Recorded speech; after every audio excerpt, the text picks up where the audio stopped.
Earlier this week, I went around Barstool HQ asking about the most memorable halftime show. To no surprise, most people's brains only remembered one thing: Janet Jackson's titty. When Justin Timberlake pulled Janet Jackson's top off, that was good. Titties out, you know what I mean? Anytime you can get a titty out, you're going to want to, choose that one. Janet Jackson's titty. Janet Jackson. It's gotta be Janet Jackson tit pop out. Nipple slip. Barstool, the cultural gold standard. But is it really our fault for only remembering that titty? Or is this the work of a secret organization? Janet Jackson's breast, professional terminology, looked like a cold, wet chicken cutlet pressed up against its cellophane packaging. Not gonna lie, kind of a gross boob.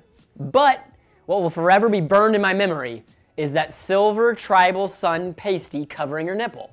Looking at that tribal pasty burned my retinas more than looking into the actual sun. Why didn't she use a normal pasty? Is there some sort of meaning behind this? I then began to notice a trend among celebrity sex symbols of the early 2000s. Nick Lachey, sun tattoo on his bicep. Sisqó, there it is again. Tribal sun tattoo horribly placed over his belly button. Why would so many celebrities get such a bad tattoo? Immediately, my conclusions jumped to Illuminati sex cult. But that couldn't be. Could it? So I dug deeper. I looked at this year's halftime performers. What did they all have in common? There was no common thread. Nothing jumped out at me. Until I noticed something rising up over Adam Levine's waistline. That same tribal sun tattoo. Maroon 5 started to get their success in the early 2000s. Adam Levine drips sex. So what do all these people have in common other than being extremely sexy and making incredibly good music? Maroon 5, part of Universal Records, owned by Viacom.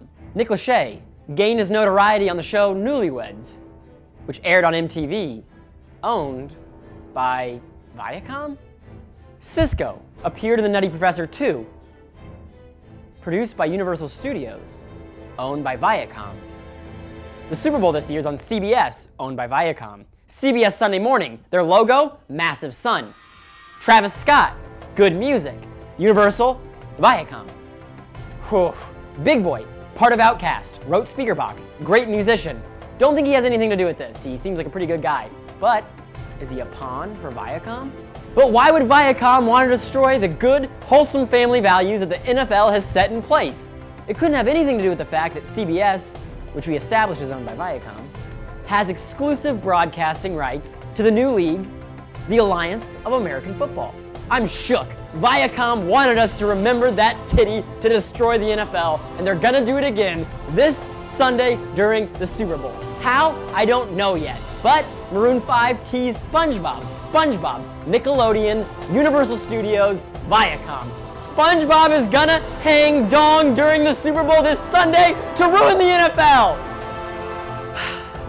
But don't take my word for it, I'm just a crazy kid who talks in front of a green screen.